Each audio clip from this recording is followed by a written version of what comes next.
Hey, Bob from Project Chaos again. No, I haven't posted a little while, but I am putting in this a inline 12-volt adapter in my JL Wrangler. The part number, which you'll see there, I got from Amazon. All right, for the Wrangler JL and Gladiator JT. What it basically does is you have an inline adapter. All right, that is going to go, as you can see, my dashboard's fairly well apart, but it will go right here.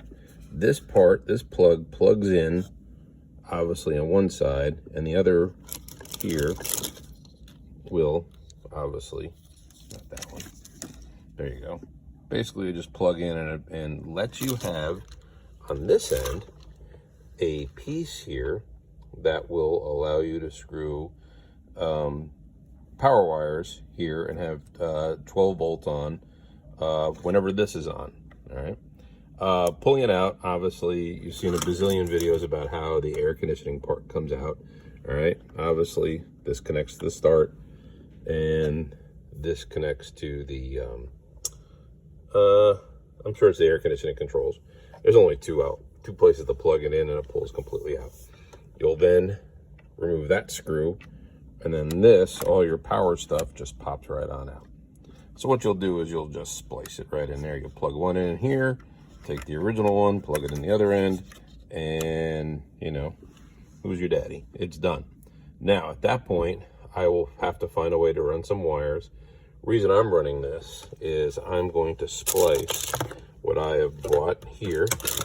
Basically, you can see how cables just seem to go everywhere. Jeep did not really do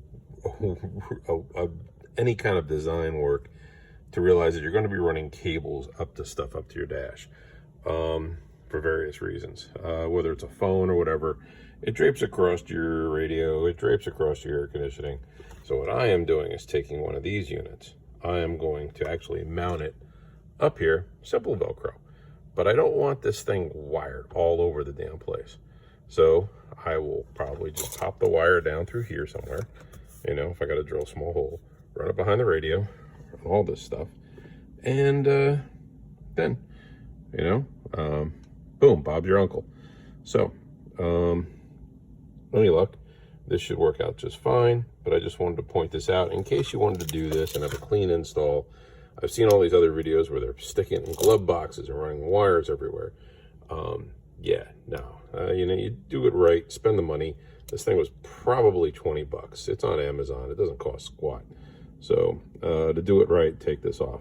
Obviously, to run the rest of it off, I'll probably have to pull the radio out to find a good spot to run it up in here. But obviously, there's enough videos on that.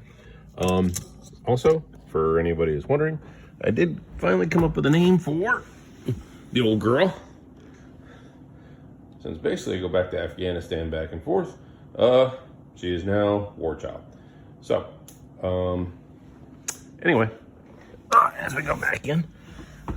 So, yeah, in a nutshell, had that done as well on Amazon.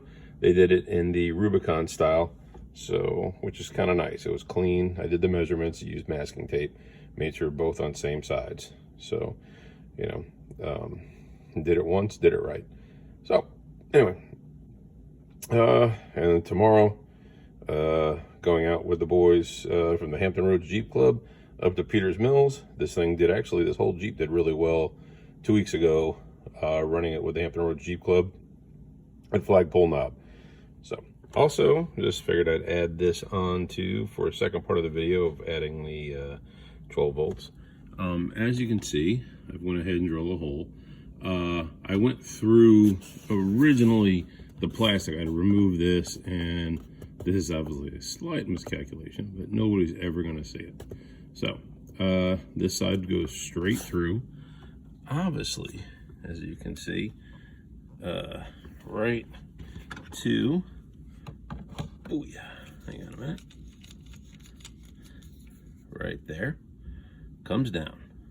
Now, fishing this behind the radio, which the radio is easy enough to remove. There's plenty of videos on it, so I won't go in too detailed, but basically it's 4 screws to remove the radio, 2 screws to remove the bezel right at those points. So, and fishing that behind there, I will tell you what makes it a lot easier is using a tie wrap. I basically strip the ends there and just fish the tie, you know, kind of push it through without actually even ruining the tie wrap. Recommend white because using a black tie wrap is really hard to find back there. But you just reach behind there. So anyway, this is in addition to the original video. So obviously the rest of it is a matter of just buttoning on up. So talk to you later. Bye.